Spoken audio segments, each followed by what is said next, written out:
तो अब हम पढ़ेंगे साउंड। साउंड एक प्रकार की एनर्जी होती है, ठीक है, it is a type of energy. Sound जो ट्रेवल करती है, साउंड को ट्रेवल करने के लिए एक मीडियम चाहिए होता है, ठीक है, और जिस भी वेव को ट्रेवल करने के लिए मीडियम चाहिए उसे आप बोलते हैं मैकेनिकल वेव। तो साउंड वेव मैकेनिकल वेव होती है, ठीक है।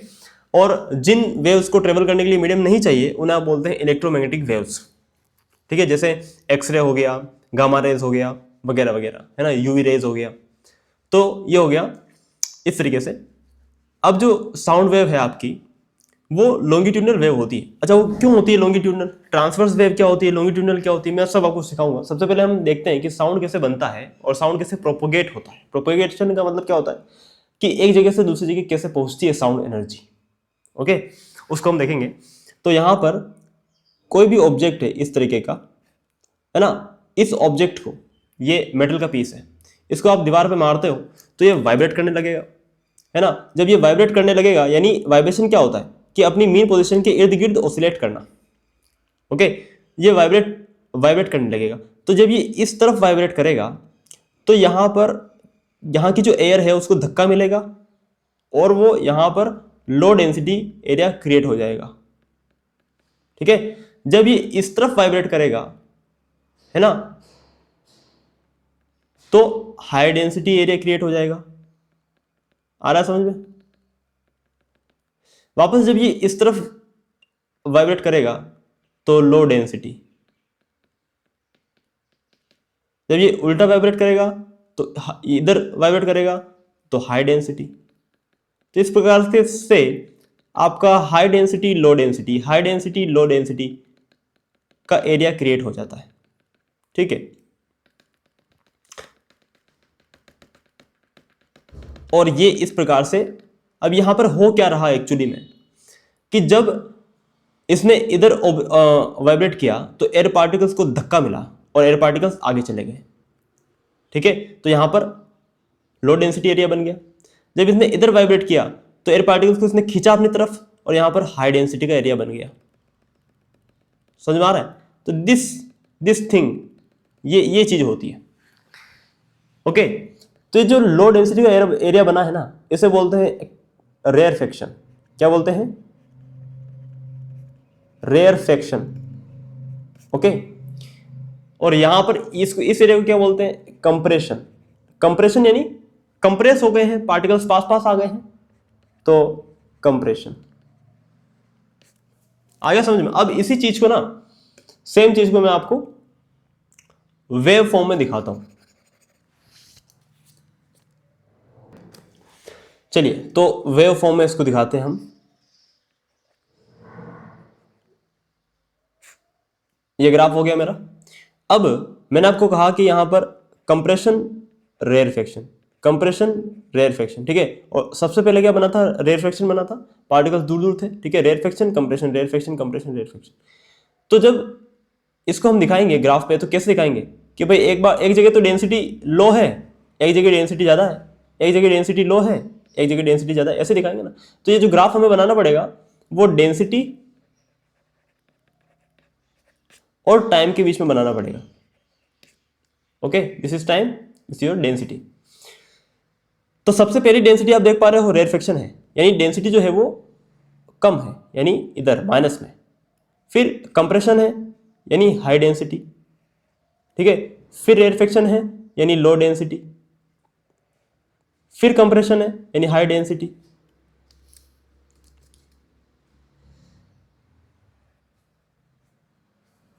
ठीक है। फिर रेयरफेक्शन है, फिर कंप्रेशन है। इस तरीके से साउंड वेव ट्रेवल करती है। आ गया समझ में? सिंपल सी बात है।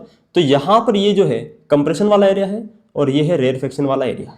जो ऊपर कंप्रेशन वाला एरिया, अब ये जो वेव फॉर्म में बन गया ना, वेव फॉर्म में, तो इसको ऊपर वाले एरिया को बोलते हैं क्रेस्ट। क्रेस्ट का मतलब क्या होता है? ताज। और ताज कहाँ होता है? सिर के ऊपर। तो ये ऊपर वाली जगह जो है इसको बोलते हैं crest, upper part of the wave, sound wave, ठीक है। CREST, crest. और स्प्रिंग से लिख दूं क्या थोड़ा सा? Spring, crest.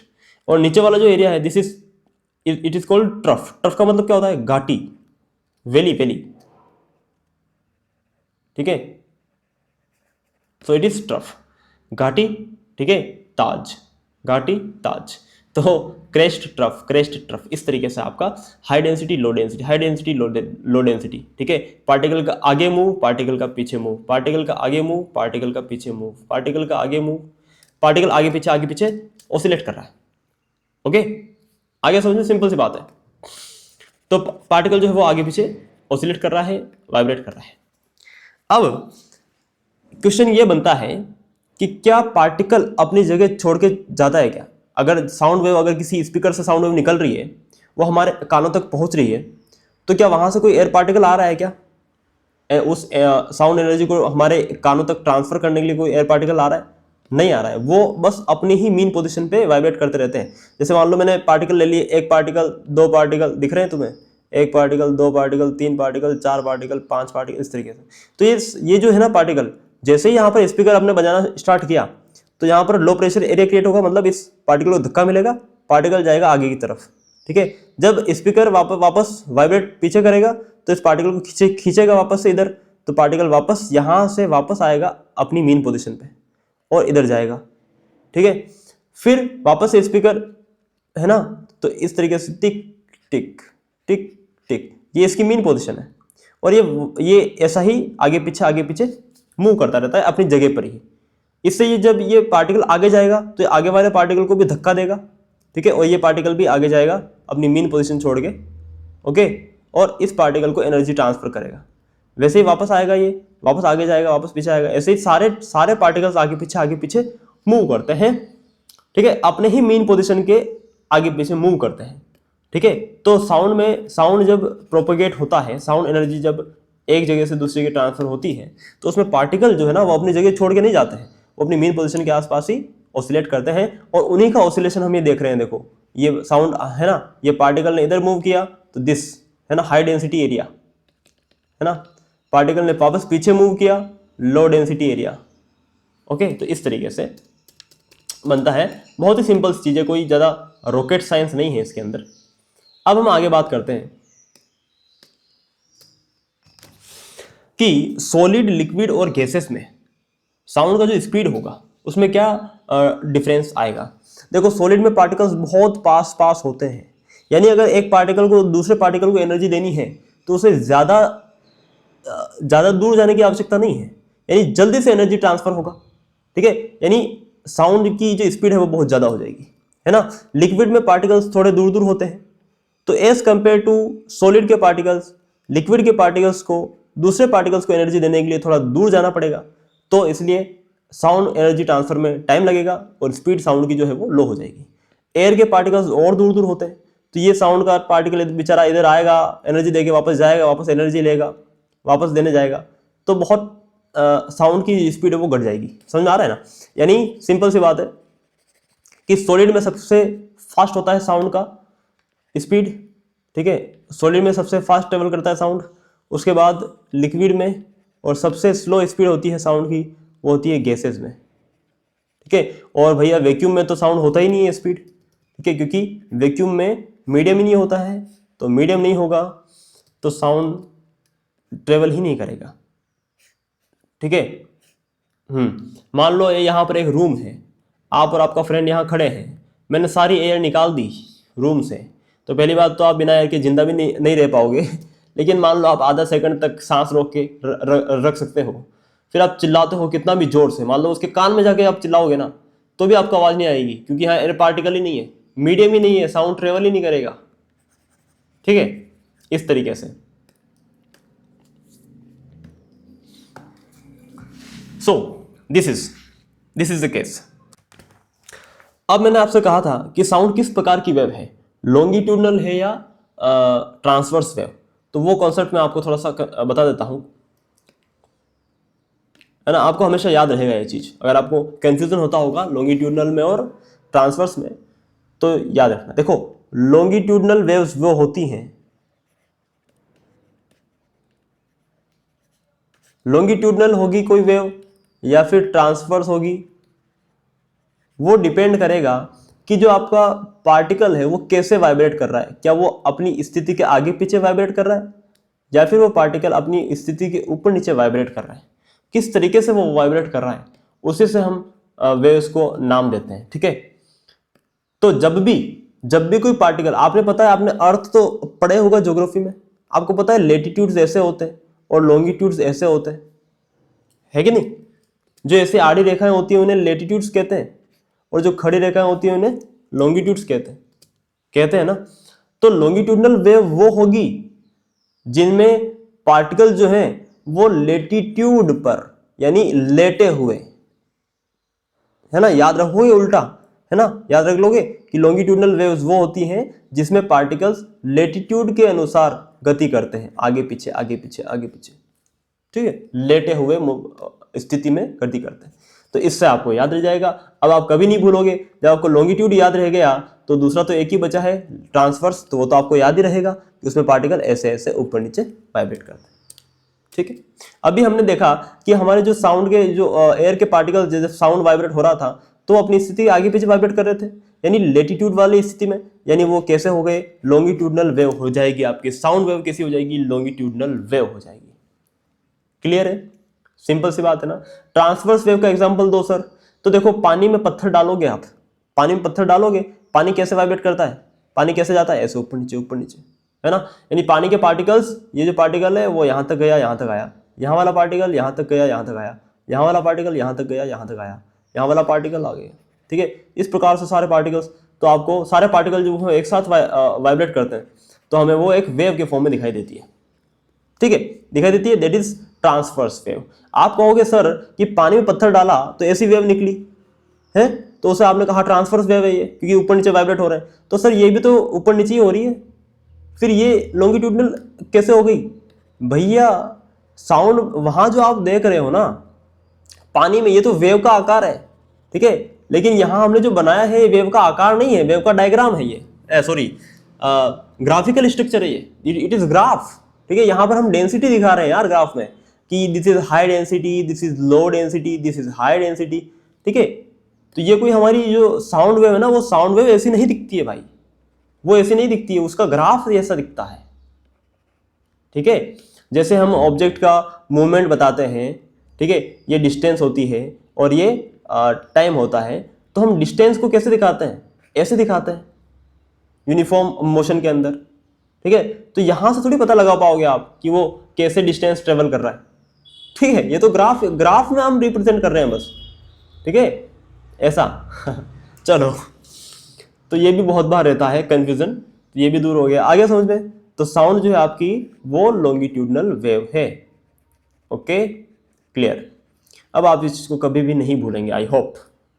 आगे चलते हैं और यहां पर बात करते हैं हम साउंड वेव की। साउंड वेव के अंदर आप देख पा रहे हो कि जो दो क्रस्ट हैं, अब यहां पर आप साउंड वेव का एक ऑसिलेशन की जब हम बात करेंगे, एक ऑसिलेशन, कंप्लीट ऑसिलेशन क्या होता है, जैसे कोई पेंडुलम होता है। ठीक है, पेंडुलम है, इस पेंडुलम को मैंने अगर यहां से छोड़ा, अगर मैंने इसको यहां से मैंने छोड़ा इसको, तो इसका वन ऑसिलेशन कहां होगा, जब वो वापस कहीं पर वहां पर इसके हाईएस्ट पोजीशन पे जाके वापस जब ये यहीं पर आ जाएगा ना, तो इसे हम पूरी जर्नी को हम कहते हैं वन ऑसिलेशन। कहते ही नहीं कहते कि जहां से छोड़ा वहीं पर वापस आ जाए वो, उसे हम वन ऑसिलेशन कहते हैं। तो वैसे ही इसके अंदर हो जाएगा ना, इसके अंदर आपका जो पार्टिकल है, ये रहा पार्टिकल, ठीक है, ये रहा पार्टिकल, ये यहां गया, दिस इज, ठीक है, फिर वहां पीछे जाके वापस यहीं आ जाएगा, ये पीछे जाके वापस यहीं आ गया, तो इसका वन ऑसिलेशन हो गया कंप्लीट। आ रहा है समझ में? यानी कि वन ऑसिलेशन मतलब हाई डेंसिटी टू वापस लो डेंसिटी में जाके वापस हाई डेंसिटी में आ गया। यानी ये देखो हाई डेंसिटी, ये गया लो डेंसिटी में, ठीक है, और वापस हाई डेंसिटी में उसी जगह आ गया, तो this is complete one oscillation. आ गया ना समझ में? सिंपल सी बात। So it is one oscillation of sound wave. So this is one complete oscillation. अच्छा, इस वन कंप्लीट ऑसिलेशन में लगा टाइम, टाइम पीरियड कहलाता है। ठीक है, टाइम पीरियड लिख दूं मैं, कहां लिखूं, यहां जगह ही नहीं बची है, यहां लिख देता हूं। चलो अगली स्लाइड पे लिखूंगा मैं फ्रीक्वेंसी, टाइम पीरियड, वो सारी चीजें अच्छे तरीके से ना। तो इस कंप्लीट ऑसिलेशन को पूरा होने में लगा टाइम, यानी जब ये क्रेस्ट आगे चल के यहां आ जाएगा तो उसमें हम टाइम नोट कर लेंगे, उसे हम कहेंगे time period of sound wave.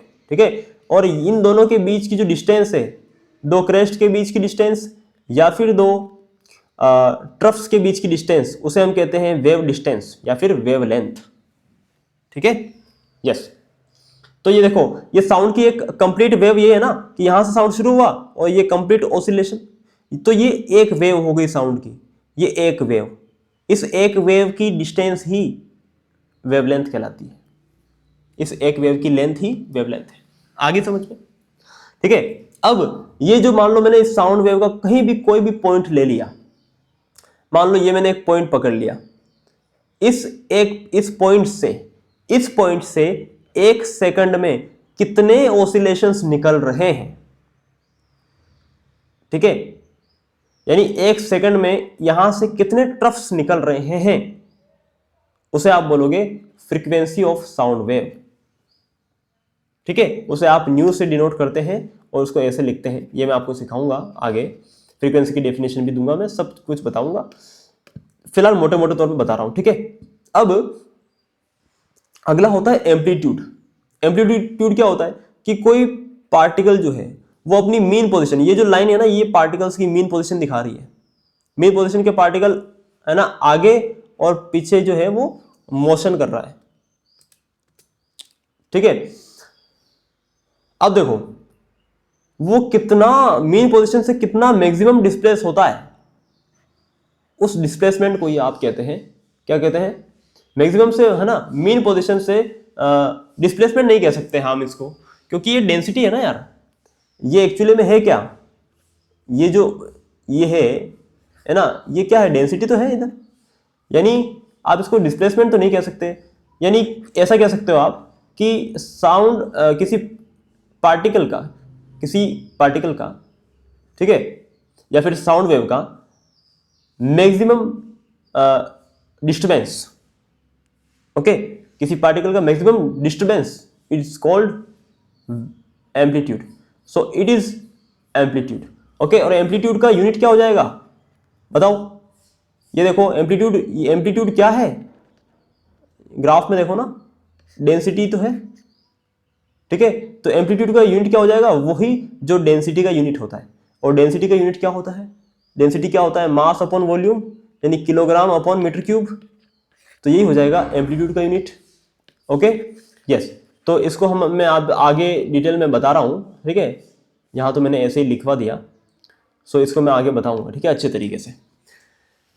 चलिए, तो मैं आपको बिल्कुल बिल्कुल बिल्कुल सही तरीके से लिखवा देता हूँ, यहाँ पर लिख देता हूँ मैं, ठीक है। सबसे पहले बात करते हैं फ्रीक्वेंसी की। सो फ्रीक्वेंसी है ना कि एक सेकंड में होने वाले ऑसिलेशंस की संख्या, ठीक है।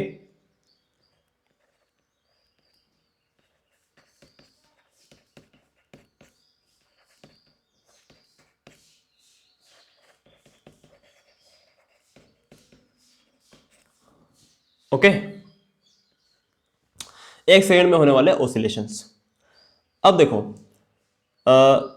फ्रीक्वेंसी जो होती है ना, वो टाइम के इनवर्सली होती है, इनवर्सली प्रोपोर्शनल होती है, ठीक है। यानी फ्रीक्वेंसी की देखो मात्रक क्या होता है, इस तरीके से इसको लिखते हैं, ठीक है, फ्रीक्वेंसी को, और ये टाइम के अपोजिट होती है ना। अब अगर मान लो कि जितने कम समय में जितने ज्यादा ऑसिलेशंस वहां से गुजर रहे हैं, तो आप क्या कहोगे कि फ्रीक्वेंसी ज्यादा है, क्योंकि आपने क्या कहा कि यूनिट टाइम में एक सेकंड में गुजरने वाले ऑसिलेशंस की संख्या, ठीक है। तो टाइम जितना कम होगा, ऑसिलेशंस उतने अगर ज्यादा जा रहे हैं, तो आप कहोगे फ्रीक्वेंसी ज्यादा है। अगर अधिक टाइम में टाइम बहुत ज्यादा ले रहे हैं लेकिन बहुत थोड़े ऑसिलेशन जा रहे हैं वहां से उस पॉइंट 1 से, तो आप क्या कहोगे कि ऑसिलेशन जो है, फ्रीक्वेंसी जो है बहुत कम है। यानी फ्रीक्वेंसी न्यू जो होती है वो टाइम के अपोजिट होती है, टाइम पीरियड के अपोजिट होती है। अब इसकी ऐसा यूनिट क्या हो जाएगा, हर्ट्ज होती है इसकी ऐसा यूनिट, ठीक है, हर्ट्ज इसकी ऐसा यूनिट होती है। एक तो मेरे को यार ये स्लाइड में ना नोट्स सही तरीके से जमता नहीं है जब मैं लिखता हूँ तो यार, मेरे को ऐसा लगता है कि मैं सही नहीं लिख रहा हूँ।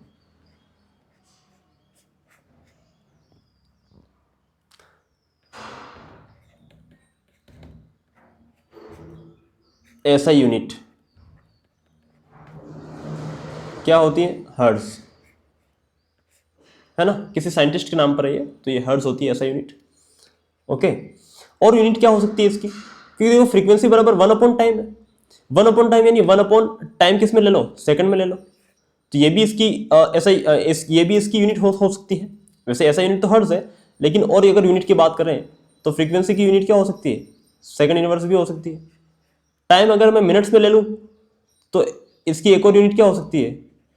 मिनट इनवर्स भी हो सकती है ना ब्रो, सिंपल सी बात है। तो फ्रीक्वेंसी की ये यूनिट्स भी हो सकती हैं। आगे बात करते हैं, क्योंकि जब हमने फ्रीक्वेंसी की बात कर ली तो वैसे तो मैं आपको सारी चीज़ सिखा ही चुका हूँ, है ना, एम्पलीट्यूड वगैरह वगैरह, है ना, लेकिन फ्रीक्वेंसी से जुड़ी हुई चीज़ हम देखते हैं। फ्रीक्वेंसी से जुड़ी हुई हमारे पास एक चीज़ आती है, that is pitch of sound wave. क्या बोलते हैं उसे? पिच बोलते हैं। पिच क्या होता है कि कोई आवाज कितनी तीखी है ना, या फिर कितनी भारी है। जैसे औरतों की आवाज तीखी होती है, पतली होती है ना, आदमियों की आवाज भारी होती है ना। तो इससे हम पता लगाते हैं। सो पिच पिच क्या है कि कोई आवाज कितनी पतली है या कितनी मोटी है, वही है उसकी पिच। ठीक है, जो तीखी आवाज होती है ना उसकी पिच ज्यादा होती है, और पिच डिपेंड करती है फ्रीक्वेंसी पर।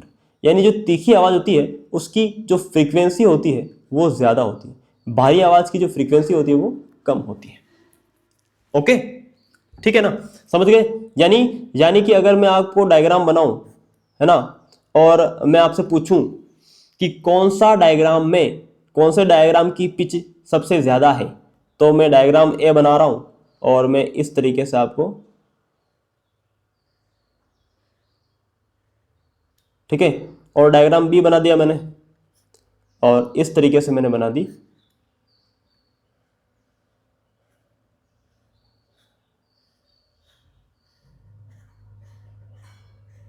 तो आप बता पाओगे किसकी पिच ज्यादा है? देखो, उसकी पिच ज्यादा होगी जिसकी फ्रीक्वेंसी ज्यादा होगी। फ्रीक्वेंसी क्या होती है कि यूनिट किसी यूनिट टाइम में गुजरने वाली ऑसिलेशंस की संख्या।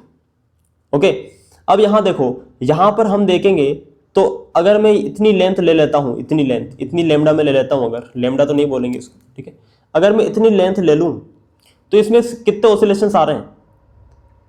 1, यहां से शुरू हुआ तो वापस यहीं पर, तो ये 1 ऑसिलेशन।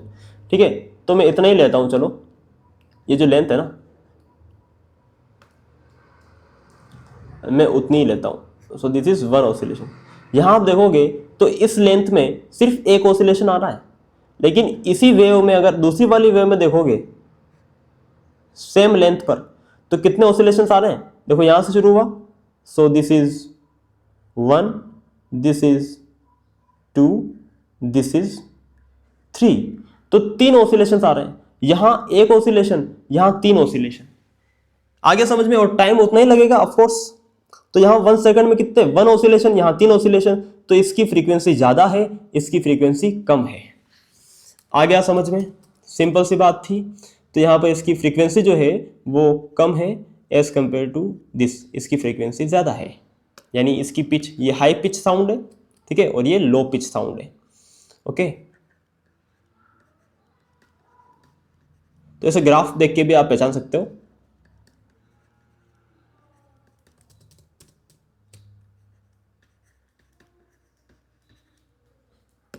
चलो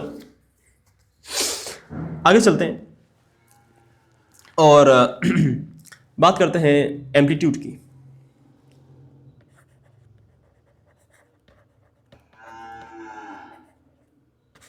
एम्पलीट्यूड, सबसे पहले एम्पलीट्यूड जो है ना, वो क्या होता है? मैक्सिमम डिस्टरबेंस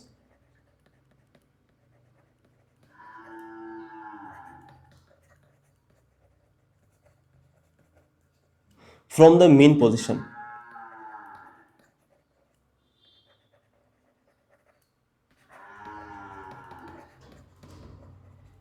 ओके, किसी भी एयर पार्टिकल का अपने मेन पोजीशन से मैक्सिमम कितना वो डिस्टर्ब हुआ है, that is it's amplitude. Okay, ये पार्टिकल है, इधर गया उतना ही इधर जाएगा ये, सो दिस थिंग एम्पलीट्यूड है ना, दिस थिंग एम्पलीट्यूड। आ गया समझ में? ओके, एम्पलीट्यूड का ऐसा यूनिट एक्सप्लेन किया था मैंने, किस तरीके से होता है, वही होता है जो कि डेंसिटी का होता है। ओके, डेंसिटी का क्या होता है कि भैया मास किस में होता है, किलोग्राम में, अपॉन वॉल्यूम किस में होता है, metre cube. So this is amplitude का। ठीक है, आ गया समझ में? सिंपल सी बात है। आगे बात करते हैं एम्पलीट्यूड के बाद एम्पलीट्यूड से जुड़ी हुई चीज। ठीक है, दैट इज क्या बोलते हैं, लाउडनेस।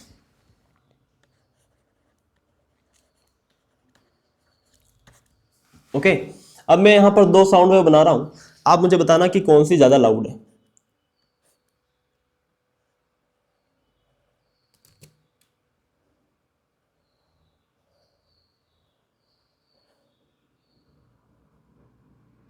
और आपके लिए चीजें आसान रहे इसलिए मैं दोनों साउंड वेव को एक ही ग्राफ में बना दे रहा हूं।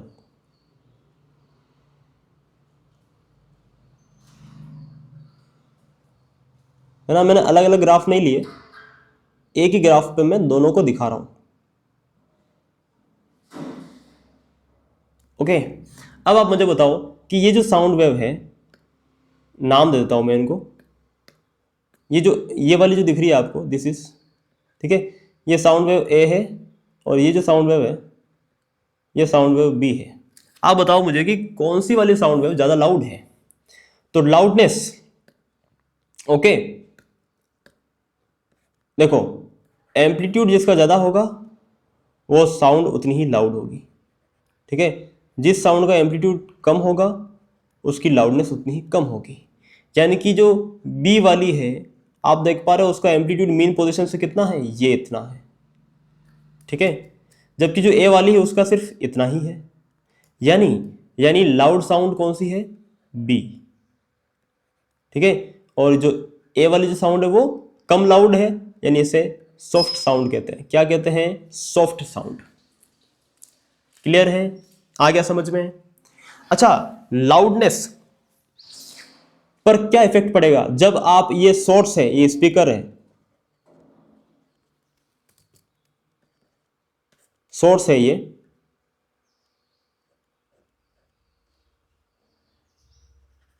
साउंड का सोर्स,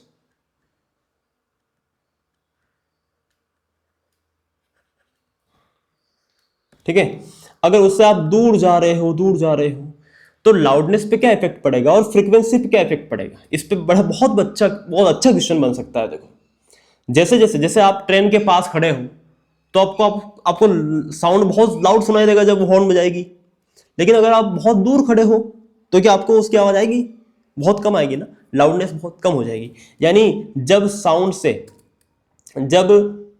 सोर्स से डिस्टेंस बढ़ती है साउंड वेव की, तो उसकी लाउडनेस जो है वो घट जाती है, लाउडनेस घट जाती है। यहाँ सोर्स के पास लाउडनेस बहुत ज़्यादा होती है, और लाउडनेस ही साउंड का एनर्जी भी बताता है। तो साउंड का एनर्जी जो है वो सबसे ज़्यादा कहाँ होगा, सोर्स के पास, और जैसे जैसे दूर जाओगे साउंड की एनर्जी घटेगी। ठीक है, सिंपल सी बात है ना। ओके, यानी क्या समझे, यानी ये समझे कि ये साउंड वेव जो है ना वो असल में ऐसी बनेगी यहाँ पर इस तरीके से, और फिर जैसे जैसे आगे जाती जाएगी तो ये, ठीक है, एम्पलीट्यूड घटता जाएगा, ठीक है, और अंत में खत्म हो जाएगी। ओके, इस तरीके से साउंड वेव आपकी होती है। सिंपल सी बात है, बहुत आसान सी बात है, बहुत प्यारी सी बात है। आ गया समझ में? ये हो गया लाउडनेस। अब मुझे बताओ कि क्या सभी इंसानों के लिए, देखो भाई, अगर किसी एक ही सोर्स से आवाज निकल रही है तो क्या सभी इंसानों के लिए उसकी लाउडनेस सेम होगी क्या? नहीं होगी। सबका कान की, आपके ईयर की सेंसिटिविटी पे डिपेंड करती है लाउडनेस। ये जो लाउडनेस है वो आपकी ईयर की सेंसिटिविटी पे डिपेंड करती है।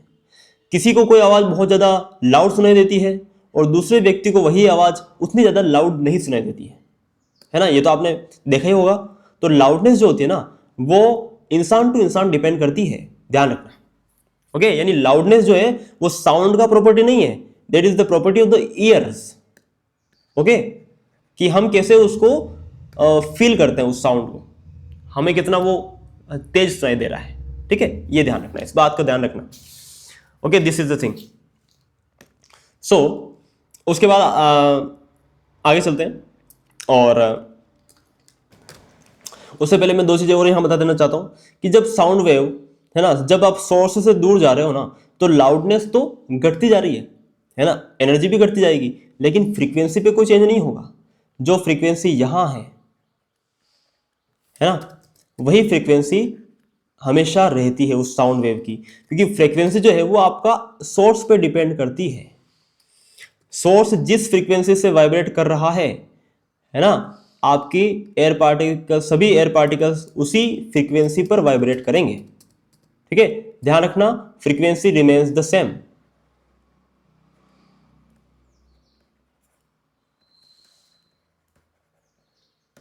ध्यान रखना, बहुत इंपॉर्टेंट बात है ये। ओके, उसके बाद में एक और चीज आपको सिखाना चाहता था, दैट इज इसका जो ऐसा यूनिट है वो क्या होता है। तो लाउडनेस का जो ऐसा यूनिट होता है दैट इज डेसिबल। ओके, तो लाउडनेस का ऐसा यूनिट होता है डेसिबल। ठीक है, अब इनको मैं पॉइंट दे देता हूं, frequency point number 1, pitch point number 2, amplitude point number 3, loudness point number 4। Okay, ताकि आपको ये पता रहे। आगे चलते हैं आगे चलते हैं, बात करते हैं क्वालिटी की। तो क्वालिटी से हमारे इसमें कोई प्रश्न नहीं आता है। क्वालिटी क्या है? क्वालिटी को देखो टिम्बर भी कहते हैं। मैं अभी इसको मिटा दूंगा ना, इसलिए मैं इसको राइटिंग इतनी गंदी लिख रहा हूँ तो देखो टिम्बर भी कहते हैं इसे। क्वालिटी क्या होती है कि कोई साउंड आपको कितना कितना प्लीजेंट, सुकून देने वाला है। तो आपको आपको आप क्या कहते हो कि यार बहुत अच्छी क्वालिटी का साउंड है यार। ठीक है, अगर कोई फटा फटा साउंड आ रहा है फटे स्पीकर से, तो आपको कह रहे यार खराब क्वालिटी यार इसकी, है ना। आगे समझ में?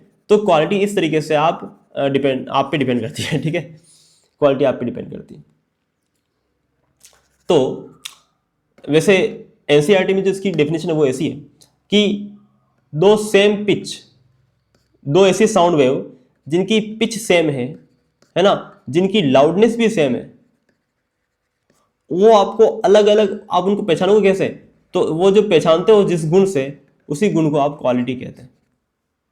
ठीक है ना। इसका मतलब क्या है कि भैया एक तो आ रही है हारमोनियम की आवाज जो कि उसी लाउडनेस से उसी फ्रीक्वेंसी पे बज रहा है, और एक आ रही है बांसुरी की आवाज। तो आपको दोनों आवाजें, आपको पता है ना, दोनों आवाजें डिफरेंट होती है। तो वो जो गुण है वो वही क्वालिटी है। आ गया समझ में ये? ठीक है, आगे समझ, सिंपल सी बात है, बहुत सिंपल सी बात है। अब बात करते हैं, देखो एक तो होती है टोन, ठीक है, और एक होता है नोट। जब कोई साउंड सेम फ्रीक्वेंसी पे बज रहा है तो हम उसे टोन कहते हैं, सिंगल फ्रीक्वेंसी वाला साउंड, जैसे सिंगल फ्रीक्वेंसी ठीक है, तो टोन क्या होता है? सिंगल फ्रीक्वेंसी वाला साउंड। मैं लिख ही देता हूं यहां पर, टोन।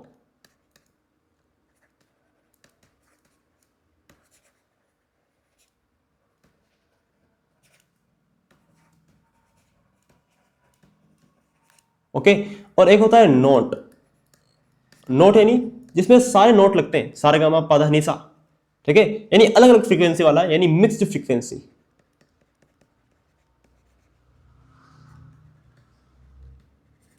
ओके, तो ये चीज आप ध्यान रख लेना, बहुत ही सिंपल चीज है। अब हम बात करते हैं स्पीड ऑफ साउंड की। ये न्यूमेरिकल में काम आता है, स्पीड ऑफ साउंड, तो इसको देखना बहुत आवश्यक है। अब देखो स्पीड क्या होगी, हमें पता है स्पीड बराबर क्या होता है? Distance upon time. स्पीड बराबर क्या होता है? Distance upon time. अब साउंड के केस में डिस्टेंस क्या होती है भैया? क्रेस्ट और क्रेस्ट के बीच की दूरी क्या होती है? Lambda, wavelength. ओके, तो डिस्टेंस क्या हो जाएगी? लैम्डा। टाइम क्या होता है? Time period. तो स्पीड क्या हो गई? Speed v is equal to lambda upon T. Simple सी बात है, डिस्टेंस अपॉन टाइम। ओके, अब आपको पता है कि यहां पर 1/t क्या होता है? फ्रीक्वेंसी होती है। तो आप इसको ऐसे भी लिख सकते हो v अपॉन, अब लैम्डा तो लैम्डा ही रहेगा, लेकिन इसको 1/t को आप क्या लिख सकते हो? Frequency mu. तो v बराबर h, v बराबर lambda new. This is your relation between sound की स्पीड और फ्रीक्वेंसी के बीच में, या फिर यूं कहें साउंड की स्पीड और वेवलेंथ के बीच में। ठीक है, सिंपल सी बात है। तो ये बहुत प्यारा सा कंसेप्ट है ना। अब मैंने आपको ये तो बता ही दिया कि स्पीड ऑफ साउंड सॉलिड में सबसे ज़्यादा होती है। ठीक है, इसको मैं डिफरेंट कलर से लिख देता हूँ ताकि हाईलाइट हो जाए। वैसे तो आप पहले लिखवा ही दिया है, पर फिर भी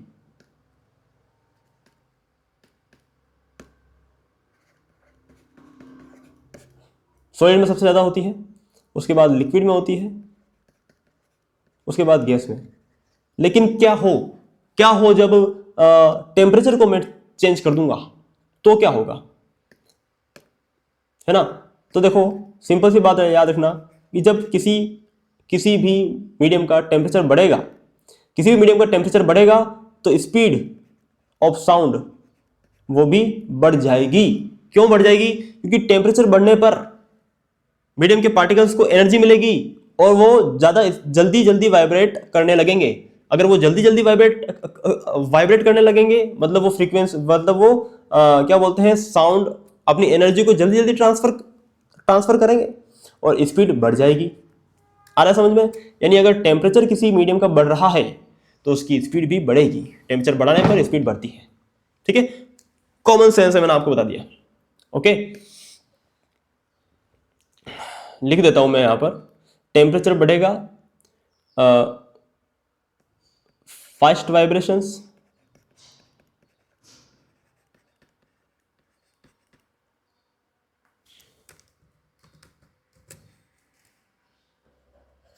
है ना, तो उससे क्या हो जाएगा? स्पीड बढ़ जाएगी। ठीक है, सो दिस इज द थिंग। इस चीज को आप सब, है ना। वैसे याद कुछ भी नहीं रखना पड़ा है अभी तक आपको, मैंने सारी चीज आपको अच्छे तरीके से एक्सप्लेन की है। ओके, चलो, तो याद कुछ भी नहीं रखना है, समझना है बस। आगे चलते हैं और बात करते हैं। देखो वेवलेंथ तो मैंने आपको लिखवा ही दिया है ना। वैसे अगर आप चाहोगे तो मैं यहाँ शॉर्ट में लिख ही देता हूँ, वेवलेंथ कुछ भी नहीं है। ठीक है,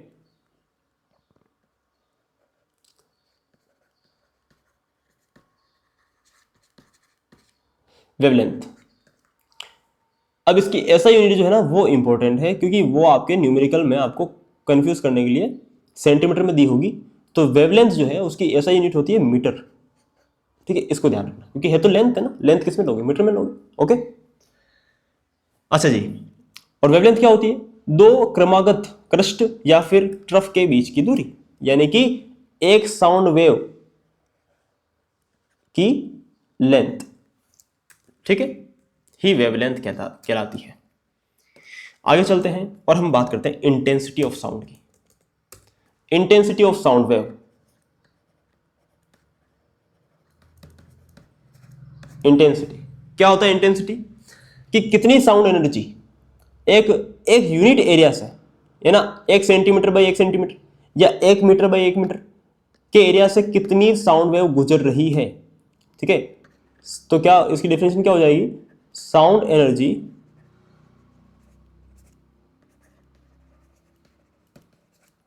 पासिंग थ्रू यूनिट एरिया।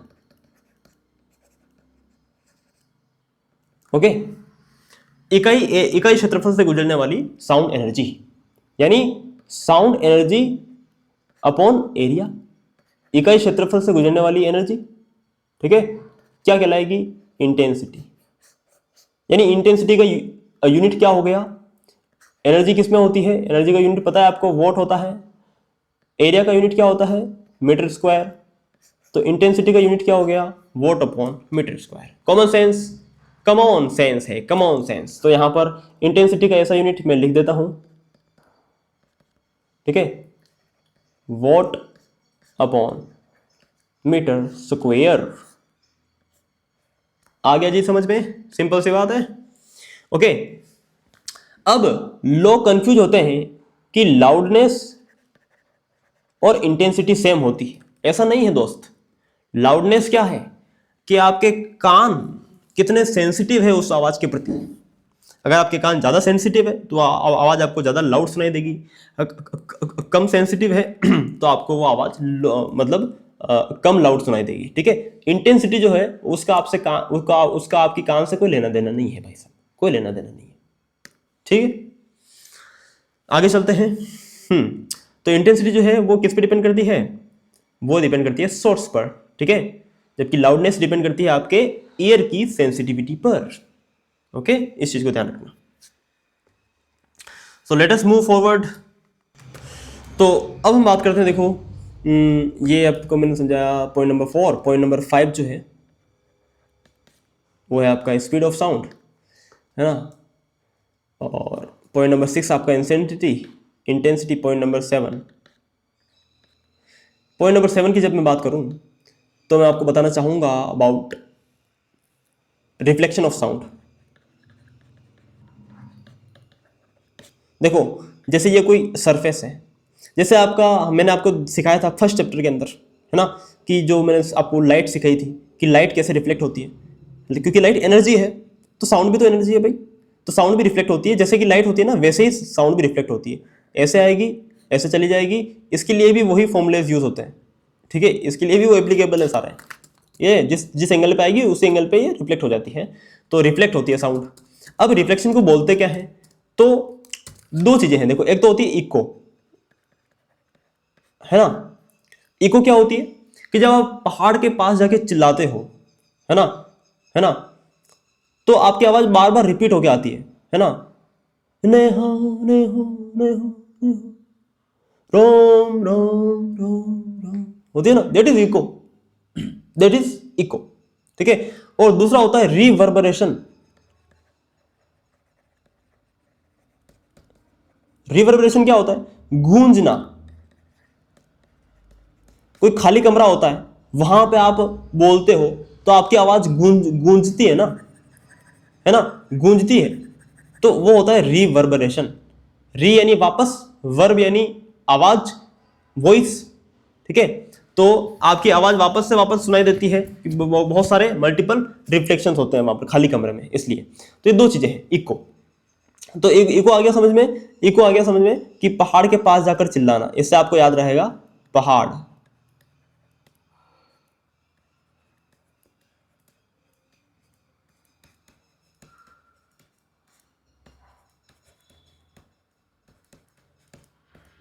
ठीक है, तो आपकी आवाज बार बार रिपीट होगी क्योंकि मल्टीपल रिफ्लेक्शंस होते हैं।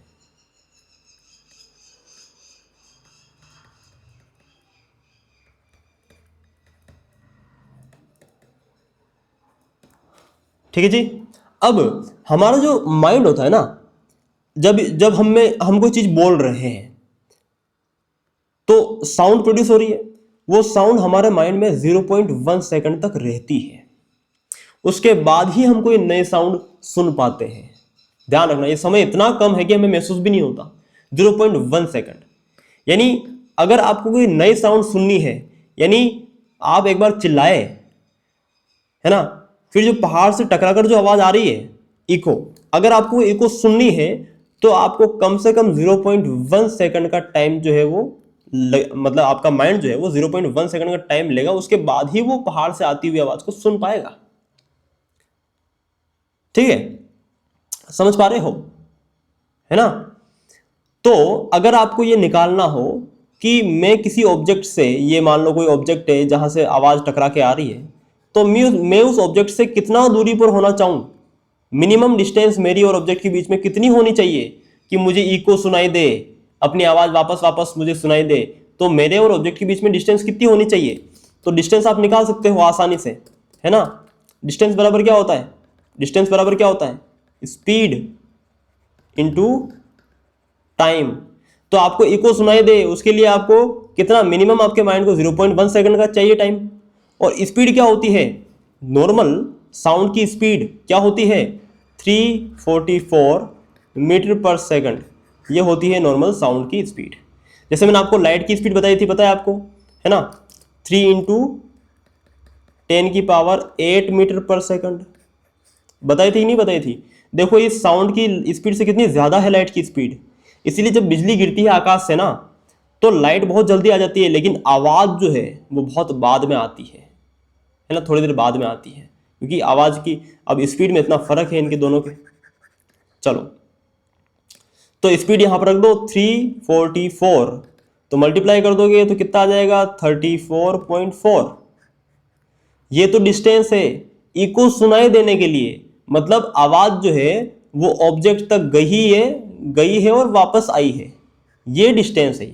ये जो हमारे पास डिस्टेंस आई ना वो इको सुनाई दे गई है हमें इस डिस्टेंस पर, मतलब हमें इको सुनाई देने के लिए ये डिस्टेंस है भैया, ठीक है, आ गया समझ में। यानी ऑब्जेक्ट तक आवाज गई है और वापस आ गई है, तो टोटल डिस्टेंस ये है, यानी ऑब्जेक्ट और मेरे बीच में डिस्टेंस कितनी होनी चाहिए, इसका आधा हो जाएगी ना, क्योंकि जाकर आई है ये तो आधा हो जाएगी, तो कितनी हो जाएगी 17.2 मीटर्स। यानी अगर मुझे अपनी आवाज़ वापस से इको मेरी सुननी है मुझे, तो मेरे और ऑब्जेक्ट के बीच में डिस्टेंस जो है वो कितनी होनी चाहिए, मिनिमम 17.2 मीटर होनी चाहिए, ठीक है, ताकि इको आप सुन पाओ। सो दिस इज द थिंग, है ना। अभी फिलहाल मैं इसको मिटा रहा हूं, ओके, और इसको मैं यहीं पर लिख देता हूं, ठीक है, कि मिनिमम डिस्टेंस, ठीक है, बिटवीन ऑब्जेक्ट एंड सोर्स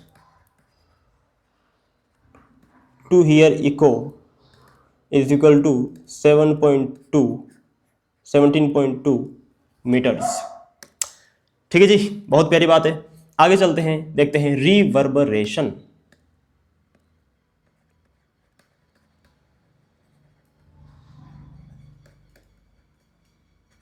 ठीक है, हिंदी में भी लिख देता हूं ताकि आपको कंफ्यूजन ना हो। गूंजना, आवाज गूंजती है खाली कमरे में, तो क्योंकि खाली कमरे में मल्टीपल रिफ्लेक्शंस होते हैं, इतना सारा रिफ्लेक्शन होता है कि आवाज हमें गूंजती है। ठीक है, सिंपल सी बात है। तो इसके यूजेस कहाँ कहाँ होते हैं, रिवर्बरेशन के यूजेस होते हैं, ठीक है, कहाँ पर होते हैं रिवर्बरेशन के यूजेस होते हैं, मेगाफोन्स में। ठीक है, क्यों होते हैं मेगाफोन में, ये है मेगाफोन इस तरीके का, ठीक है, आप यहां से चिल्लाओगे तो यहां पर आवाज जो है वो मल्टीपली रिफ्लेक्ट होगी बहुत बार, और इस तरीके से मल्टीपल रिफ्लेक्शंस होंगे, है ना, और आवाज बिल्कुल स्ट्रेट में बहुत दूर तक जाती है। ठीक है, क्योंकि मल्टीपल रिफ्लेक्शन में क्या होता है कि आवाज का वेव्स का ओवरलैपिंग भी हो जाता है, उनकी एनर्जी बढ़ जाती है। ठीक है, ये इसको क्या बोलते हैं, देखो मुझे याद नहीं आ रहा, विसरण बोलते हैं इसे, हिंदी में तो बोलते हैं विसरण, और नहीं विसरण नहीं कहते हैं यार, कुछ और कहते हैं, विसरण तो अलग होता है वो तो। ठीक है, चलो छोड़ो, नहीं याद आ रहा तो नहीं आ रहा, चलो आगे चलते हैं। मेगाफोन्स में इसका यूज होता है, ठीक है, हॉर्न्स में इसका यूज होता है, ठीक है, और उसके बाद शहनाइज, इन सभी में इन चीजों का यूज होता है ना। इंपॉर्टेंट चीज डॉक्टर का स्टेथोस्कोप,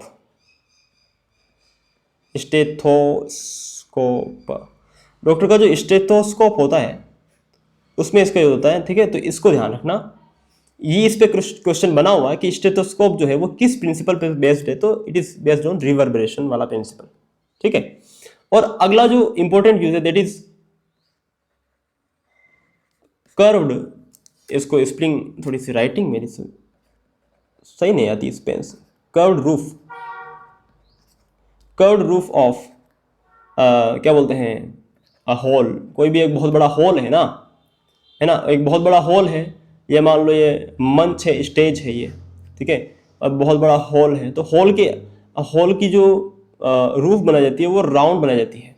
ऐसे राउंड क्यों बनाई जाती है, ताकि आपकी जो आवाज़ यहाँ से जो व्यक्ति बोल रहा है उसकी आवाज़ सभी श्रोताओं तक बराबर पहुँच पाए, इस तरीके से।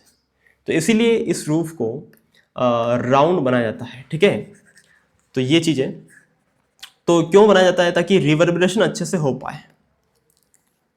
ओके, सिंपल है। अब हम बात करते हैं रेंज ऑफ साउंड की।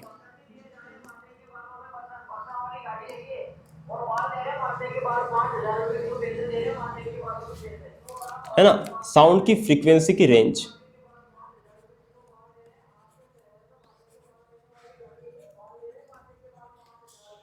रेंज ऑफ साउंड की फ्रीक्वेंसी। अब जो हमारी ऑडिबल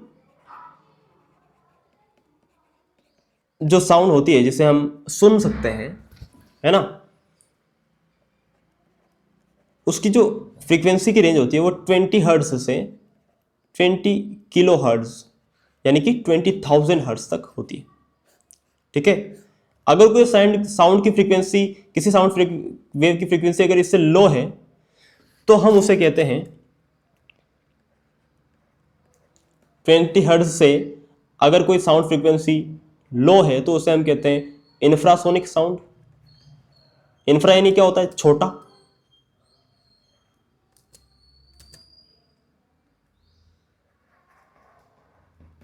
ठीक है, तो अगर 20 हर्ट्ज से छोटी फ्रीक्वेंसी वाली साउंड है उसे इंफ्रासोनिक कहते हैं। अगर 20 हर्ट्ज से, सॉरी, ये होगी ऑडिबल रेंज।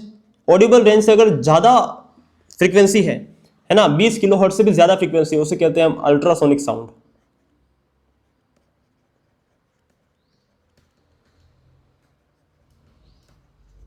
ठीक है, ओके।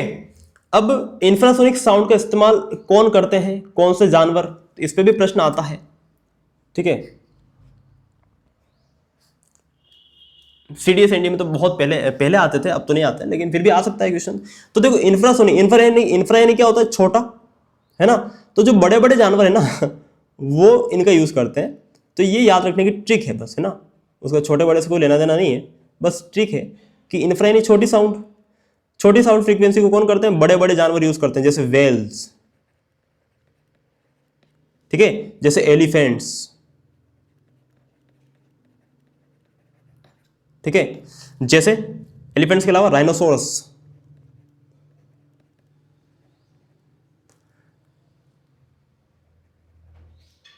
है ना। और क्या बोलते हैं, अच्छा एक चीज और, अर्थक्वेक जो होता है,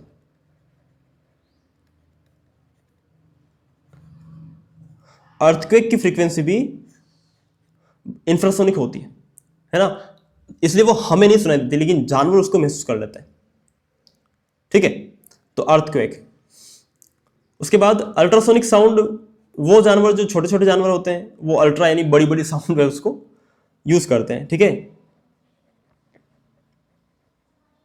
जैसे बेट, चमगादड़, जैसे रेट यानी चूहा, ठीक है, जैसे डॉल्फिन्स, ठीक है, जैसे पोर्पोइजेस।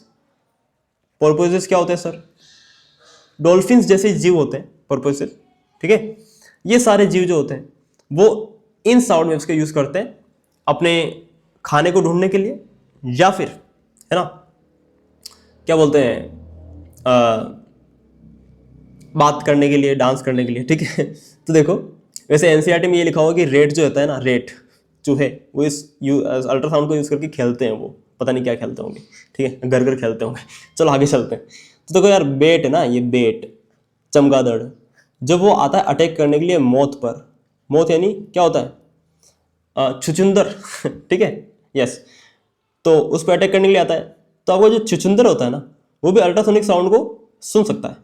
तो बेट जो अल्ट्रासोनिक साउंड निकालता है, क्योंकि बेट अंधा होता है, उसके पास आंख नहीं होती है, ठीक है, मतलब उसके आगे काम नहीं करती, मैंने ऐसा सुना है। ठीक है, तो I am not sure about this, ठीक है, तो मैं पहले ही बता देता हूँ।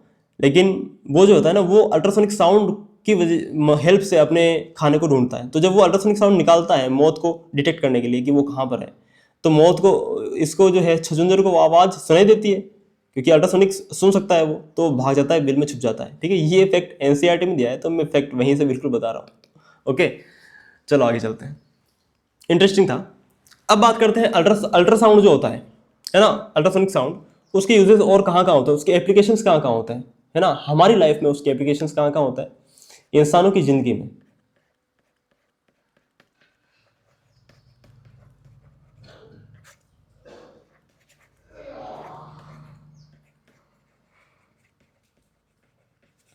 Applications of ultrasound. अल्ट्रासाउंड का यूज, क्योंकि इसकी फ्रीक्वेंसी बहुत ज्यादा होती है, देखो है ना, बहुत ज्यादा होती है। तो अगर ऐसा कोई इलेक्ट्रॉनिक कंपोनेंट है, ठीक है, जो बहुत बारीक है, जहां पर साफ सफाई के लिए आप मतलब ब्रश का इस्तेमाल भी नहीं कर सकते, तो आप अल्ट्रासाउंड को यूज करते हो, क्योंकि अल्ट्रासाउंड की फ्रीक्वेंसी बहुत ज्यादा है। तो ये उतनी फ्रीक्वेंसी आप उसकी डालोगे तो वो इलेक्ट्रॉनिक इंस्ट्रूमेंट जो है वो वाइब्रेट करेगा उसी फ्रीक्वेंसी पर, ठीक है, और उस पर जो डस्ट पार्टिकल है वो जड़ जाएंगे, वो क्लियर हो जाएगा, ठीक है। तो इलेक्ट्रॉनिक इंस्ट्रूमेंट्स को, इलेक्ट्रॉनिक उपकरण को साफ करने के लिए, ठीक है।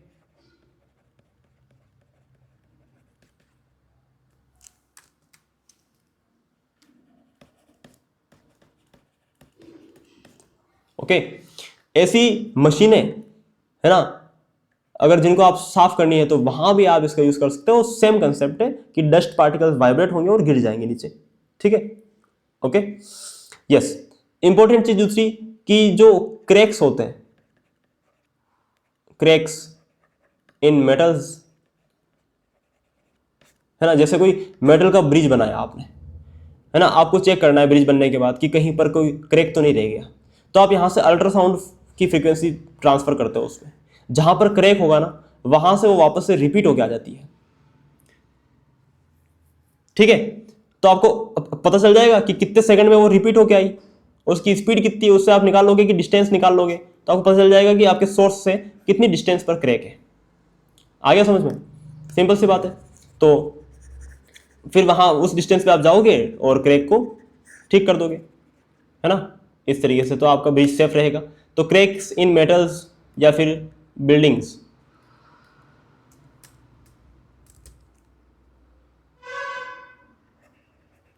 अबे यार इतनी गंदी राइटिंग, टीचर होके, BUI, अबे यार L,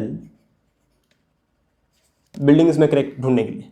ओके, इंपॉर्टेंट चीज अगला, अगला है इसका इकोकार्डियोग्राफी।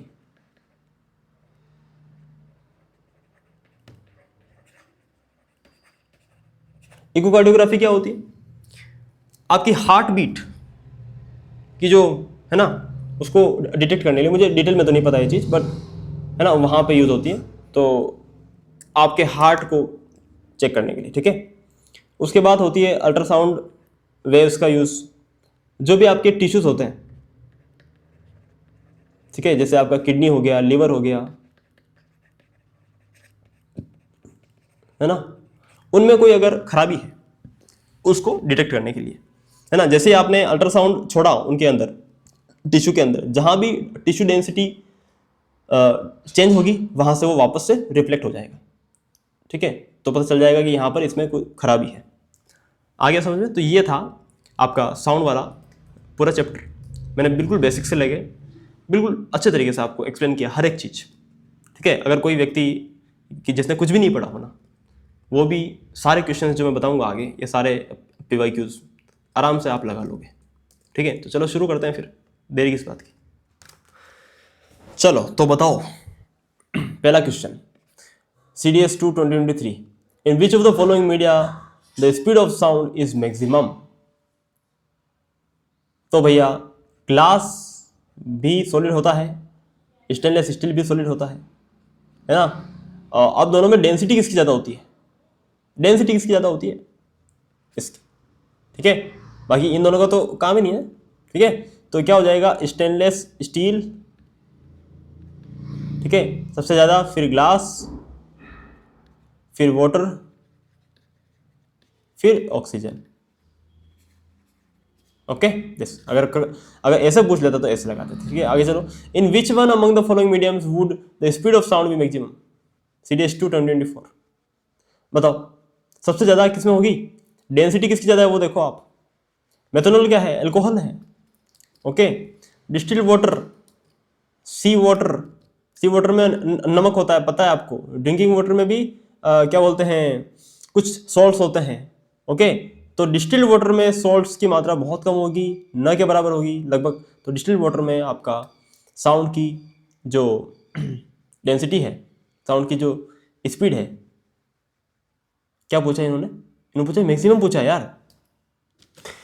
मैक्सिमम कहाँ होगी? जहाँ डेंसिटी ज़्यादा होगी। डेंसिटी किसकी ज़्यादा होती है? सी वाटर में बहुत ज़्यादा सॉल्ट होता है, तो डेंसिटी ज़्यादा है इसकी, तो यहाँ पर हो जाएगा, ठीक है, सी वाटर।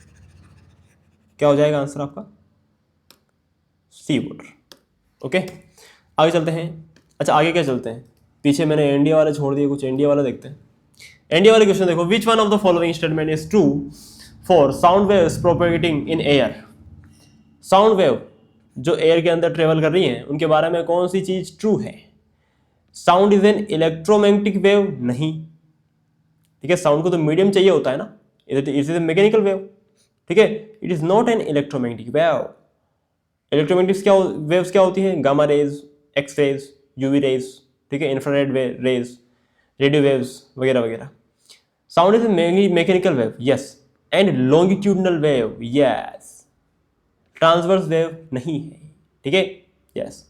विच लॉन्गिट्यूडनल है ना, पार्टिकल्स का इस तरीके से मूवमेंट करते हैं, पार्टिकल्स का मूवमेंट पैरेलल होता है, लेटिट्यूडनली होता है, तो लॉन्गिट्यूडनल वेव होती है, ठीक है। अगर पार्टिकल्स ऊपर नीचे मूव करें तो होता है आपका, ठीक है। तो कितना अच्छे से मैंने इस क्लास में आपको सिखाया है ये चीजें, आराम से देखो। अगला question, which one of the following is true for speed of sound in given medium. Given medium, कोई एक ही मीडियम की बात कर रहा है भाई, ये एक ही मीडियम की बात कर रहा है, तो speed of sound remains same at all frequency, बिल्कुल सही है। देखो यार, स्पीड ऑफ साउंड v बराबर क्या होता है? लैम्डा न्यू, ये होता है ना। न्यू क्या है? फ्रीक्वेंसी, लैम्डा क्या है? वेवलेंथ, ठीक है। कोई भी मीडियम, जब तक कि उसका टेम्परेचर की बात ना की जाए, जब उसका टेम्परेचर स्थिर रखा जाए ना, ठीक है, तो उसका जो उसमें जो साउंड की स्पीड होगी वो सेम होगा, क्योंकि एक ही मीडियम है यार, कोई एक ही मीडियम है ना, तो उसकी डेंसिटी तो सेम होगी ना पूरे मीडियम की। जब उस पूरे मीडियम की डेंसिटी सेम होगी तो उसमें साउंड की स्पीड सेम ही रहेगी, है ना, चाहे फ्रीक्वेंसी कुछ भी हो। अगर फ्रीक्वेंसी बढ़ रही है तो लैम्डा अपने आप डिक्रीज हो जाएगी, ताकि साउंड स्पीड वो की वही बनी रहे ना, क्योंकि मीडियम वही है सेम। तो यहां पर क्या हो जाएगा? सिंपल सी बात है। और अच्छा, यहां से एक चीज और मैं आपको सिखा देना चाहता हूं। यहां पर अभी आपने देखा, देखो कि जब लैम्डा बढ़ेगा तो फ्रीक्वेंसी घटेगी, फ्रीक्वेंसी बढ़ेगी तो लैम्डा घटेगा, दोनों एक दूसरे के क्या होते हैं, है ना, इनवर्सली प्रोपोर्शनल होते हैं, ठीक है। तो चलो आगे चलते हैं, तो सेम रहेगी बिल्कुल। Speed of sound is faster at high frequency, नहीं, जब फ्रीक्वेंसी हाई हो जाएगी तो लैम्डा अपने आप डिक्रीज हो जाएगी, ताकि स्पीड वो की वही बने रहे, ठीक है। तो ये सारे गलत है। आगे चलते हैं। NDA 2 2021, which one among the following is true for propagation of sound waves? Sound waves can travel in vacuum, नहीं, sound cannot travel in vacuum, yes, and it is longitudinal wave, yes, of course. आगे चलते हैं। which of the following statements about the sound is not correct? not correct पूछा है, okay, not correct. Sound travels at a speed slower than the speed of light, ये तो correct है ना। Sound की स्पीड होती है 344 मीटर पर सेकंड, है ना, 22 डिग्री सेल्सियस पर ऐसा होता है, ठीक है, ध्यान रखना। और स्पीड ऑफ लाइट जो होती है वो होती है 3 × 10⁸ मीटर पर सेकंड, तो बहुत ज़्यादा फास्ट है यार ये तो साउंड जो है वो स्लोवर मूव करती है देन स्पीड ऑफ, बिल्कुल सही है। Sound waves are transverse waves, नहीं। Sound waves are longitudinal waves, yes. Sound travels faster in moist air than in dry air. Dry air में देखो, मॉइस्ट एयर में क्या है? मॉइस्चर है, यानी लिक्विड कंटेंट है ना, और ड्राई एयर में क्या है? सिर्फ एयर है भाई, आपको पता है लिक्विड में ज्यादा होती है, ठीक है। तो वो जो लिक्विड कंटेंट है वो उसकी स्पीड बढ़ा देगा, इसीलिए मॉइस्ट एयर में फास्ट ट्रेवल करेगी साउंड। इंपॉर्टेंट चीज है, नहीं, ऑप्शन नंबर बी आपका नॉट करेक्ट। आगे चलते हैं। Which one of the following does not apply to sound waves in fluids? Fluids यानी कि लिक्विड के अंदर।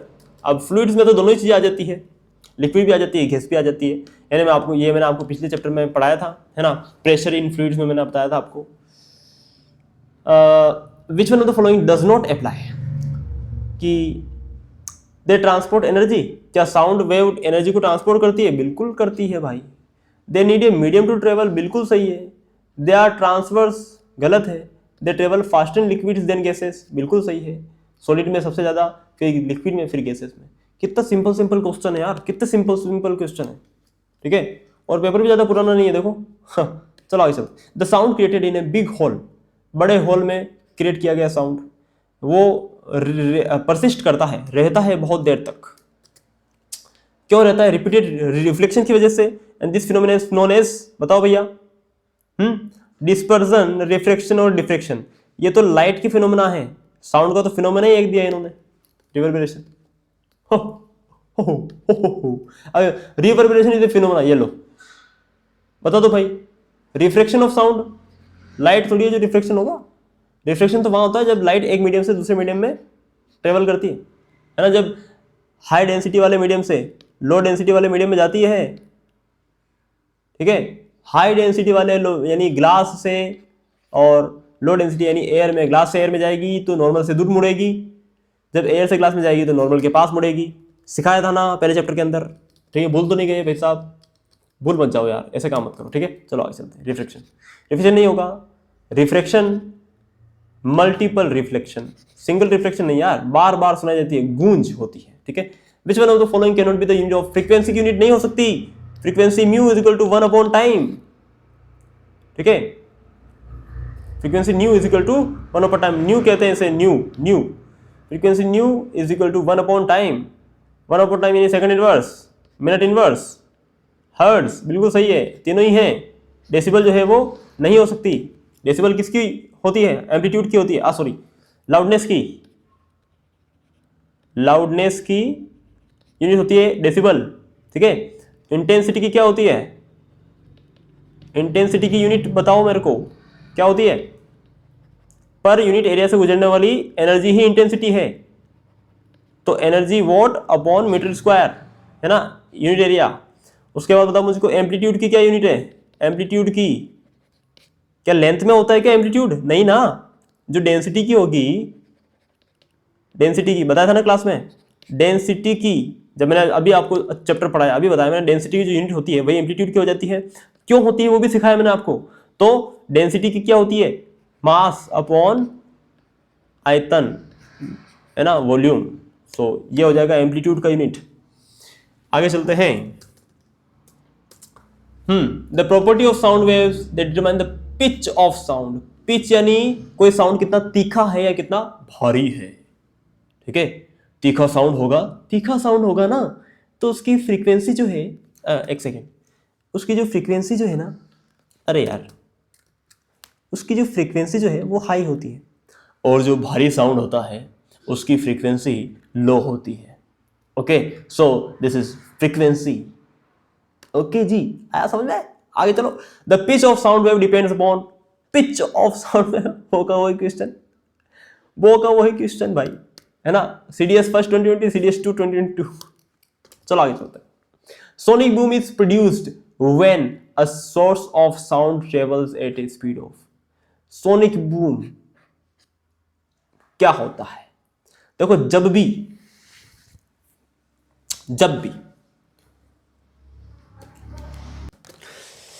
भी कोई ऑब्जेक्ट जो है वो स्पीड ऑफ साउंड से भी तेज चल रहा है, स्पीड ऑफ साउंड कितना होता है? 344 मीटर पर सेकंड, ठीक है। इससे भी अगर तेज चल रहा है, फास्ट चल रहा है, तो वो शॉक वेव्स क्रिएट करता है। अगर आपके घर के पास से निकलेगा तो आपके सारे खिड़की दरवाजे जो हैं कांच टूट जाएंगे, ठीक है। इतनी शॉक वेव्स वो उत्पन्न करता है ना, हाई अमाउंट ऑफ एनर्जी, ठीक है। तो अगर कोई भी ऑब्जेक्ट जो कि साउंड का जो सोर्स है वो greater than the speed of sound से ट्रेवल कर रहा है, ठीक है, स्पीड ऑफ लाइट से कोई लेना देना नहीं है उसका, तो आपका सोनिक बूम क्रिएट होता है। ओके, इसलिए जो आपके सुपरसोनिक जेट होते हैं, सुपरसोनिक जेट, उन्हें सुपरसोनिक क्यों कहते हैं? उनकी स्पीड जो होती है वो स्पीड ऑफ साउंड से ज्यादा होती है। Okay, which one of the following phenomena verifies the fact that light travels much faster than sound. कि लाइट जो है वो बहुत तेज ट्रेवल करती है साउंड के मुकाबले। कौन सा फिनोमेना ये दिखाता है? कौन दिखाता है भाई? मिरेज, है ना, ट्विंकलिंग ऑफ स्टार्स? नहीं, ट्विंकलिंग ऑफ स्टार्स क्या होता है बताओ? है एटमॉस्फेरिक रिफ्रैक्शन। सिखाया था ना, बहुत डिटेल में सिखाया था, ठीक है। Lightning of match sticks? नहीं, इसमें होता है वाइट फास्फोरस, उसकी वजह से होता है ये। थंडरस्टॉर्म, थंडरस्टॉर्म यानी बिजली गिरना, ऑफ कोर्स। आगे चलते हैं। A person burned a fire cracker, एक आदमी ने फायर क्रैकर को जलाया in front of a cliff and heard the echo, 5 second के बाद उसने इको सुनी। कितने सेकंड के बाद उसने इको सुनी? 5 सेकंड। तो हमने क्या पढ़ा था कि मिनिमम टाइम इको सुनने के लिए मिनिमम टाइम 0.1 सेकंड होना चाहिए, मिनिमम टाइम। ठीक है, मैक्सिमम तो कुछ भी हो सकता है। तो 5 सेकंड बाद उसने इको सुनी पटाखों की। ठीक है, the distance of the Cliff from the person,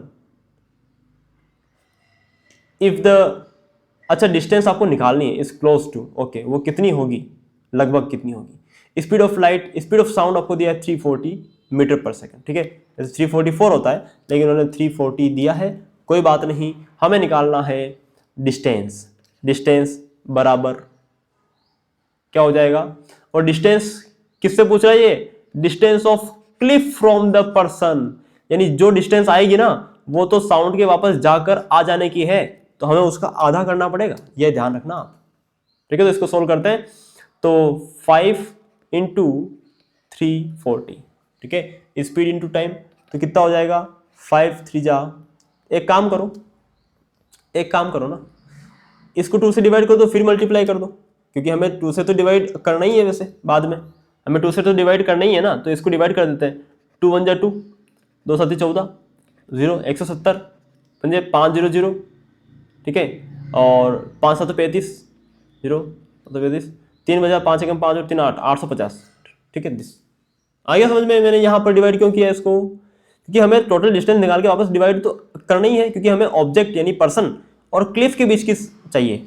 ठीक है, डिस्टेंस, और ये जो डिस्टेंस आएगी वो तो साउंड के वापस जाकर वापस आ जाने की होगी, मतलब डबल होगी उसकी, तो हमें इसका आधा करना है, तो मैंने यहीं पर 2 से डिवाइड करके फिर मल्टीप्लाई कर दिया, तो ईजी हो गया हमारे लिए, तो डी हो गया। ठीक है, आगे चलते हैं। अ sound wave has a frequency of 4 kilo hertz है, 4 kilo hertz and wavelength 30 centimetre. ये लो, मैंने कहा था ना आपको, इसीलिए इसको हमें ध्यान रखना पड़ेगा, 30 सेंटीमीटर। जबकि वेवलेंथ की जो एसआई यूनिट होती है, एसआई यूनिट क्या होती है, वो वेवलेंथ की एसआई यूनिट क्या होती है बच्चे, मीटर में होती है।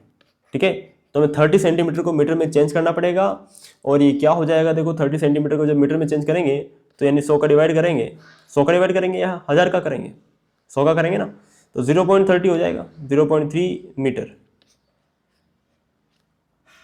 ओके, ये पॉइंट टिक टिक आ जाएगा, ठीक है, तो 0.3 मीटर हो जाएगा, 0.3 मीटर हो गया।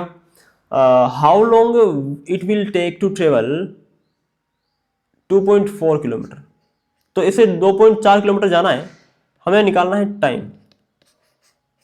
ठीक है, बहुत सिंपल सी चीज़ है, कुछ भी नहीं है, हमें टाइम निकालना है। ठीक है, हमें डिस्टेंस दी है, डिस्टेंस हमें दी है, टाइम हमें निकालना है। अगर हमारे पास स्पीड भी हो तो हम निकाल लेंगे ना टाइम आराम से, तो बस हमें स्पीड निकालनी है इसकी। क्या निकालनी है, स्पीड। स्पीड म्यू बराबर क्या होता है, लेमडा न्यू, अरे sorry, speed v, velocity v is equal to nu lambda या लेमडा न्यू होता है ना। लेमडा आपके पास कितना आया, 0.3 मीटर। ठीक है, न्यू फ्रीक्वेंसी आपके पास कितनी है, 4 किलो हर्ट्ज, यानी 4000 हर्ट्ज, 4 किलो हर्ट्ज। ओके, तो मल्टीप्लाई कर दो, 4 तिया 12 हो जाएंगे। ठीक है,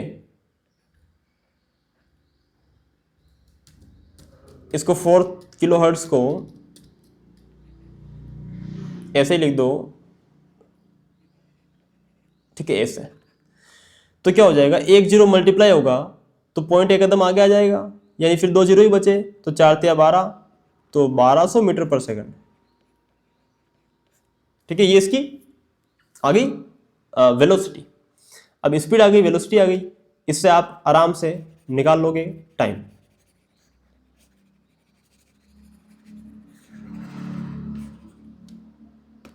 time T, time is equal to, देखो स्पीड होता है डिस्टेंस अपॉन टाइम, स्पीड क्या होता है, डिस्टेंस अपॉन टाइम, तो टाइम क्या हो जाएगा, डिस्टेंस अपॉन स्पीड। ठीक है, और ये मीटर पर सेकंड में है, तो ये भी तो मीटर में चेंज करेंगे हम, तो 2.4, एक पहले तो ऐसे ही लिख लेते हैं कि 2.4, ठीक है, डिस्टेंस अपॉन स्पीड कितनी है 1200 मीटर पर सेकंड। अब इसको मैं मीटर में चेंज कर दूंगा तो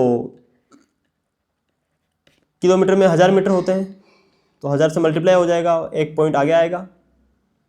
ठीक है, 1 जीरो का तो बलिदान यही हो गया, उसके बाद 2 जीरो, तो ये 2400 हो जाएंगे। यानी यहाँ पर मैं 2400 लिख रहा हूँ डायरेक्ट, ये पॉइंट हटा दो आप। ठीक है,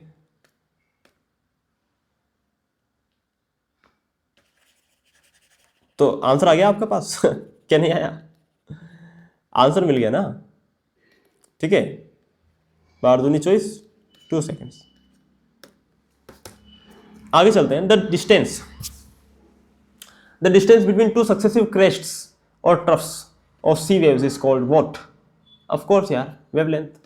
सी वेव हो, कोई सी भी वेव हो यार। ठीक है, अच्छा सी वेव किस प्रकार की वेव होती है भैया? ट्रांसवर्स होती है कि लॉन्गिट्यूडनल होती है? ट्रांसवर्स होती है ना। ठीक है, मूवमेंट ऐसे होता है पार्टिकल का। ओके, आगे चलते हैं। The radar used by police to check over speeding vehicle, ठीक है, works on the principle of what? अच्छा, वो जो रडार होता है वो किस पे काम करता है? ठीक है, तो देखो कोलाम का इफेक्ट तो किससे रिलेटेड है? ठीक है, अब ये इसमें ना बहुत सिंपल सी चीज है यार, बहुत सिंपल सी चीज, किसी को नहीं आता होगा ना ये तो भी कर लेगा। कोलाम का इफेक्ट किससे रिलेटेड होता है? आवेश से रिलेटेड होता है, चार्जेस से रिलेटेड, है ना। तो उससे कोई लेना देना नहीं है। इंडक्शन ये भी नहीं है। इंडक्शन किसका होता है? हीट का। ठीक है, रमन इफेक्ट लाइट में काम आता है। ठीक है, Doppler effect. Okay, Doppler effect. अब डॉपलर इफेक्ट क्या होता है थोड़ा सा मैं आपको समझा देना चाहता हूं। तो ये कंसेप्ट बिल्कुल सिंपल सा है कि जब भी कोई साउंड का सोर्स जो है, जब भी कोई साउंड का सोर्स आपके पास आ रहा है तो उसकी फ्रीक्वेंसी बढ़ेगी। ठीक है, फ्रीक्वेंसी बढ़ती हुई आपको प्रतीत होगी। ठीक है, जब आपका साउंड का सोर्स आपसे दूर जा रहा है तो आपको फ्रीक्वेंसी घटती हुई प्रतीत होगी। जैसे कोई एम्बुलेंस है, वो आपके पास आती है, जब एम्बुलेंस आपके पास आ रही है स्पीड से, तो आपको ऐसा लगेगा कि उसकी फ्रीक्वेंसी बहुत ज़्यादा है, हाई पिच साउंड आपको सुनाई देगा, है ना। फ्रीक्वेंसी और पिच आपको पता है ना। पिच यानी तीखापन, तो बताया था मैंने आपको। तो आपको लगेगा कि उसकी पिच बहुत ज़्यादा है, तीखी आवाज़ है। जब एम्बुलेंस आपको पार करके निकल जाएगी, है ना, यानी आपसे दूर जा रही होगी, तो आपको लगेगा कि उसकी फ्रीक्वेंसी मतलब उसकी पिच जो है लो हो गई है, उसका साउंड जो है वो भारी होता जा रहा है। अरे तो ये आएगा, ये तो आ गया समझ में कि कोई साउंड का जो साउंड प्रोड्यूसिंग ऑब्जेक्ट, ठीक है, आपसे पास आ रहा है, आपके पास आ रहा है, तो उसकी फ्रीक्वेंसी आपको बढ़ती हुई प्रतीत होगी, और है ना, मतलब बढ़ती ही है ना। तो और अगर आपसे दूर जा रहा है, आपकी डिस्टेंस से बढ़ रही है, तो उसकी फ्रीक्वेंसी घटती है। ठीक है, तो ये मैं लिख देता हूँ, ये हो आप, ठीक है, ये है एम्बुलेंस। ठीक है, साइड में रहना है ना, बहुत फास्ट आती है एम्बुलेंस। चलो आप थोड़ा साइड में रह जाओ, साइड में हो जाओ आप थोड़े, ये आप साइड में हो गए। ठीक है, ये एम्बुलेंस है, आपके पास आई, है ना, आपके पास जैसे आ रही तो फ्रीक्वेंसी बढ़ेगी। फ्रीक्वेंसी न्यू लिख देता हूँ, न्यू। चलो न्यू से आप कन्फ्यूज हो जाओगे, फ्रीक्वेंसी लिखता हूँ, बढ़ेगी। जब आपको क्रॉस करके निकल गई, आपसे दूर जा रही है, तो फ्रीक्वेंसी घटती हुई आपको प्रतीत होगी, है ना। यहाँ पिच, फ्रीक्वेंसी बढ़ती है तो पिच भी बढ़ती हुई दिखती है, और यहाँ पर पिच यानी तीखापन जो है वो घटता हुआ दिखेगा। सिंपल सी बात है। आगे चलते हैं। Which one among the following is Audible range of hearing for humans? इंसानों की सुनने की क्षमता, हाँ, 20 किलो हर्ट्ज टू 200, नहीं नहीं नहीं नहीं नहीं नहीं, 20 hertz to 20 kilo hertz, yes. ठीक है, ओके।